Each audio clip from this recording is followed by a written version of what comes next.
अस्सलाम वालेकुम my YouTube family, कैसे हैं आप सब। उम्मीद करती हूँ सब खैरियत से होंगे। आज की रेसिपी मैं आपके साथ शेयर करूँगी ओजरी का सालन किस तरह बनाएंगे हम।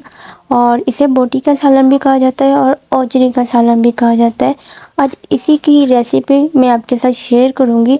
ओजरी में बहुत ज़्यादा स्मेल होती है, इसकी जो स्मेल है वो हमने ख़त्म किस तरह करनी है, आज मैं आपके साथ थोड़ी सी इसके टिप्स शेयर करूँगी ताकि आप जब भी ओजरी का सालन बनाएंगे बहुत ही अच्छा और टेस्टी बनेगा। खाने वाले आपकी तारीफ़ किए बिना नहीं रहेंगे।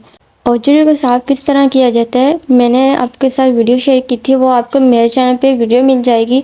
और आज इसकी रेसिपी मैं शेयर करूँगी। हम लहसुन का ज़्यादा इस्तेमाल करेंगे और इसमें जो साबुत गरम मसाले हैं वो मैं डालूँगी। दालचीनी के 2 टुकड़े लिए हैं और इसमें मैं डालने वाली हूँ 1 साबुत इलायची और 2-3 लौंग इस्तेमाल करेंगे। आधा चम्मच हम ज़ीरे का इस्तेमाल करेंगे। थोड़ी सी काली मिर्च इसमें डालेंगे और 2 प्याज लिए हैं।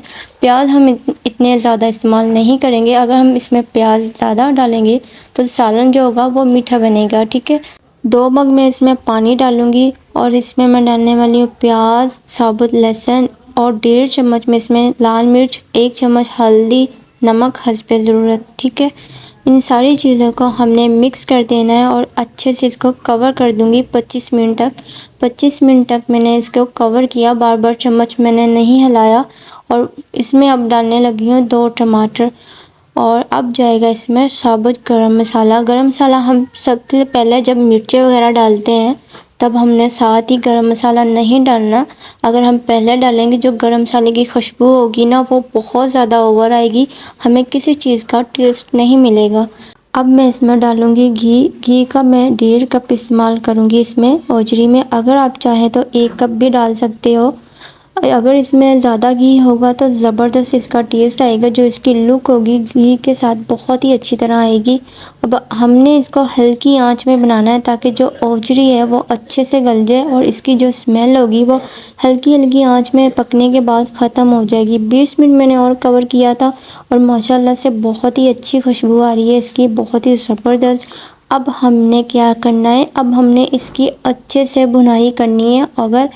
अगर हम इसकी अच्छे से भुनाई नहीं करेंगे तो इसके अंदर जो स्मेल होगी वो कभी भी नहीं जाएगी। हमने अच्छे से भुनाई करना है। अगर आपको मेरे चैनल की वीडियो अच्छी लगती है तो चैनल को सब्सक्राइब कर दें, वीडियो को लाइक भी कर दिया करें और अपने प्यारों को मेरी ये वीडियो ज़रूर शेयर किया करें। आपको मेरी रेसिपी पसंद आती है तो मुझे कमेंट करके ज़रूर बताइएगा आपको मेरी रेसिपी कैसी लगती है। अच्छे से भुनाई करने के बाद 1 चम्मच में इसमें गरम मसाला डालूंगी, 1 चम्मच में इसमें सूखा धनिया डालूंगी। अगर आप शोरबे वाली बनाना चाहते हो, अगर आप चाहते हो इसमें ग्रेवी ज़्यादा हो तो आप इसमें आधा गिलास या 1 गिलास पानी डाल दें और अच्छे से इसको 5 मिनट के लिए कवर कर दें हल्की आंच में। और हमारी ये रेसिपी हो चुकी है रेडी। मुझे तो इसी तरह की पसंद है, उम्मीद है आपको भी पसंद आएगी। चैनल को सब्सक्राइब कर दें, वीडियो को लाइक कर दें। हम फिर मिलेंगे अगली न्यू रेसिपी के साथ। मेरी ये रेसिपी अपने प्यारों के साथ ज़रूर शेयर कर दिया करें। अपना बहुत सारा ख्याल रखिएगा। ओके, अल्लाह हाफिज़।